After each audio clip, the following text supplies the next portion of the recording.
Last year was a bit of a landslide for me. It wasn't like many terrible things happened, but I felt like I was stuck in quicksand with my work, my health, my relationships, and my thoughts.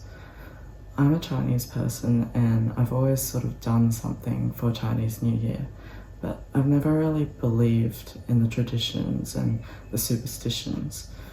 I remember last year I was so flippant about it, and I honestly think that all of that contributed to the year that I had. So, in 2026, I asked my mum about all the traditions that she follows, and I did some Googling myself. Here are the 8 things that I decided to do this year to, as I like to put it, get rid of the bad juju for 2026. Number 1. Now, our beds are where we sleep each night and renew ourselves for the next day. Starting off the year with fresh sheets is like clearing ourselves of the previous year's bad luck. In saying that, you can't wash your sheets or clothes on the day of the new year because you're washing away the luck of the new year. Number 2, in Asian countries, a lot of businesses close for New Year's. I live in Australia, so obviously that's not happening. Now, the idea behind it is that you shouldn't be working or exerting yourself at the start of the new year, as this will essentially become what your year is. I'll preface by saying that I'm not one to normally take random leave. Like, I would work through sicknesses, or even last year when we had the cyclone, I decided to work from home and power through, even though my boss said we didn't have to and we'd still get paid. I kept working through Chinese New Year last year, and I do regret that a lot. This is mainly because I work in healthcare, and every day I talk to people with chronic health conditions. I might be superstitious, but I feel like my mental health took a bit of a hit last year, and maybe that was due to this. A traditional Chinese New Year is that you shouldn't talk about bad things or anything negative, generally for the first couple of days, but if you can, for the whole period. Now, as that is a core component of my work, I decided to give it a miss this year. Number 3, cleaning the house like crazy before Chinese New Year. Now, although I like to keep the house clean anyway and regularly vacuum and tidy, for Chinese New Year we did a deep clean. It's like the sort of clean you do before you have your first guests, if you know what I mean. Again, the idea is that you want to start the year with a fresh start, and what better way to do that than with a spotless home, where there's nowhere for evil to hide. The same sort of rule applies to the other ones, where you can't clean, sweep, or even take out the trash on the day of New Year's, because that means you're throwing away or sweeping away your potential luck. Number 4, timing when I wash my hair and cut my nails. Now, this one sort of follows the other ones that I mentioned. You can't do these activities on the day of New Year, as you're getting rid of your good luck. And that's the same as cutting your hair.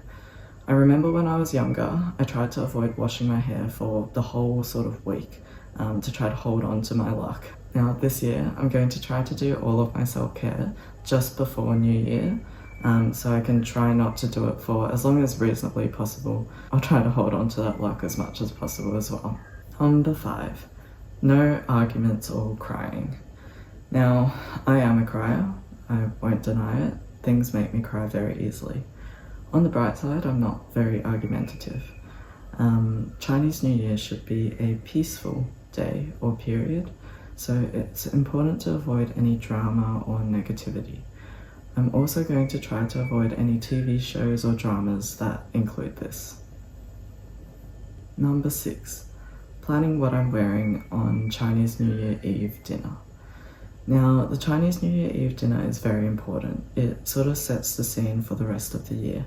You generally spend it with family or close friends, sharing good food and happiness. Traditions usually suggest that you should wear red because that's a lucky color and will sort of protect you from any evil. I have heard that this year, because it is the year of the fire horse, some people are suggesting to avoid red, because red will burn too strong. My wardrobe is predominantly black and white, which is pretty much the worst sort of 2 colors you could wear. So this year I'm going to put in some effort and try to find something a little bit more colourful to hopefully bring more positivity into the year. On top of this one, another one that my mum, I guess it's more of a family tradition that she's brought in, is to wear new underwear for Chinese New Year Day. So this is a relatively easy one to do. I'm not really sure what it achieves, but I'll try to follow that one too. Number 7, avoiding damaged clothing. This one was an interesting one that I found online, and it was that for the period of the new year, so 15 days from the day of the new year, you shouldn't wear damaged clothes. Now, this one might seem like a given for most people who would wear broken or damaged clothing. In March last year, we got a puppy.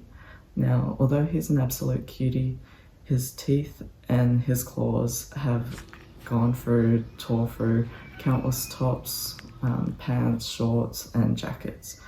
Do I still wear them? Yes. Usually it's to take him out for walks or runs, but I've actually even forgotten that a lot of these are broken and just wear them in normal day-to-day life. So this one is actually going to be a bit difficult for me. Finally, number 8, avoiding breaking anything. This is similar to the one above, where breaking anything is a big no-no. Of course, this one is a bit harder to prevent, but breaking things, particularly like plates or glass or vases or vases, however you say it, can mean bad luck. It relates particularly to finances or relationships, like a broken business deal maybe, or issues with your job, and broken relationships. Of course, we'll do our best again, but with an active pup, this can be a bit difficult too. So these are the 8 things that I'm going to try to do to keep the prosperity going in 2026.